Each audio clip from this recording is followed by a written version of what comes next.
अस्सलाम वालेकुम। अबरार रशीद आपकी खिदमत में हाजिर है और सबसे पहले तो मेरी तरफ से तमाम पाकिस्तानियों को दुनिया में आप जहां पर भी हैं आपको यौम आज़ादी मुबारक। लेकिन साथ ही साथ मेरी आपसे दरख्वास्त है कि अगर अभी तक आपने मेरे चैनल को सब्सक्राइब नहीं किया तो आज 14 अगस्त के दिन इसे सब्सक्राइब कर लें और जो बेल आइकन है उसको ज़रूर प्रेस करें। मेरे पास उन पाकिस्तानियों के लिए कोई अच्छी खबर नहीं जो कि यूएई के रेजिडेंट्स हैं और इस वक्त मुख्तलिफ ममालिक में जो पाकिस्तानी हैं, जो मुकीम हैं, या यूएई के रेजिडेंट्स के लिए आप ये समझ लें कि अच्छी खबर नहीं। वो ये है कि एक मरतबा फिर यूएई की हुकूमत ने आईसीए अप्रूवल की शर्त आयद कर दी है। जी हाँ, 12 अगस्त यानी बुध के रोज़ गवर्नमेंट ने, यूएई की गवर्नमेंट ने ऐलान किया था कि अब वो आईसीए अप्रूवल की शर्त ख़त्म कर रही है, जिससे यूएई के वो रेजिडेंट जो अपने अपने ममालिक में या दीगर ममालिक में कोरोना वायरस की वबा के बायस होने वाले लॉकडाउन की वजह से फंस गए थे, उनमें खुशी की लहर दौड़ गई थी और लोग बड़े खुश थे। लेकिन गुज़श्ता रोज़ ही एयरलाइंस को एक नोटिफिकेशन या एक एलामिया जारी किया गया जिसमें बताया गया कि ये नोटिफिकेशन रिवोक कर लिया गया, यानी इसको वापस ले लिया गया है। अब मैं तो इसको फैसला वापस करना नहीं कहता, क्योंकि मुझे मालूम है और जो लोग मेरी वीडियोस को रेगुलरली देखते हैं उनको भी ये मालूम है कि यूएई की हुकूमत और ख़ास तौर पर दुबई की हुकूमत ये यू टर्न लेने में माहिर हैं। मैंने पहले भी बताया है कि ये एक दिन एक फैसला करते हैं, दूसरे रोज़ ये दूसरा फैसला करते हैं, सुबह इनका फैसला और होता है, शाम इनका फैसला और होता है।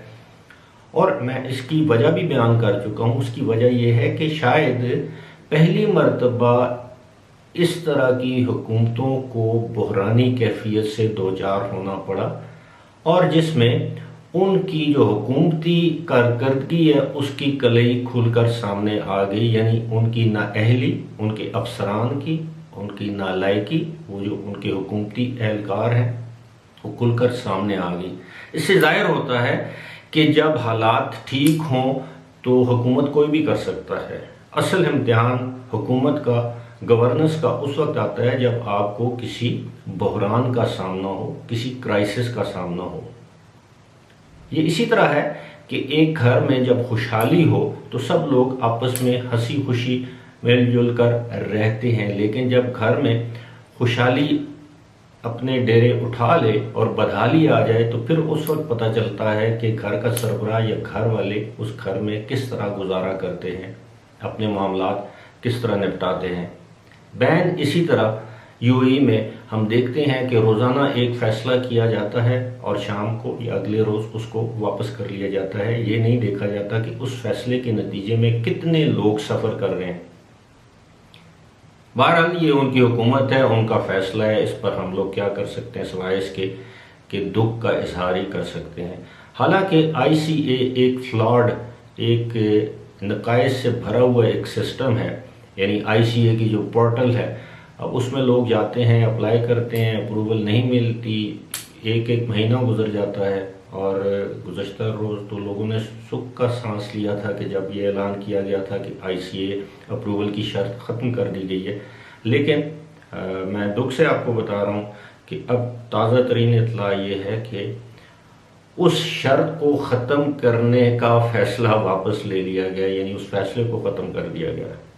अब पता नहीं ये इसके पीछे वजूहात क्या है, कोई हुकूमती वजह है, क्या रियासतों के आपस के मामलात हैं, क्योंकि 6 रियासतों में आईसीए की शर्त है, जिनमें अबू धाबी है, यानी दुबई के अलावा जितनी भी रियासतें हैं उनमें आईसीए की शर्त है, जबकि दुबई में जीडीआरएफए की शर्त है। वो शर्त भी बरकरार है, अप्रूवल उसकी लाजमी है। अब मुझे नहीं मालूम कि इस वक्त तक कितने लोग जो हैं वो इस फैसले से मुतासिर होंगे। ज़ाहिर है इनकी तादाद हज़ारों में, लाखों में हो सकती है। सिर्फ पाकिस्तानी ही नहीं, इसमें भारतीय शहरी भी होंगे। اس میں دیگر ممالک کے شہری بھی ہوں گے۔ ایک چیز میں آپ کو اور بتاتا چلوں کہ جن لوگوں کے ویزے اوور سٹے ہو چکے ہیں، یعنی ریزیڈنٹ ویزے، چاہے وہ پاکستان میں انڈیا میں 6 مہینے سے زیادہ کا وقت گزر چکا ہے، تو وہ بھی آئی سی اے کی ویب سائٹ پہ جا کے چیک کر سکتے ہیں کہ آیا ان کا ویزا کینسل ہے کہ وہ ابھی تک ویلڈ ہے۔ فی الحال اسی کے ساتھ مجھے دیجیے اجازت، خدا حافظ۔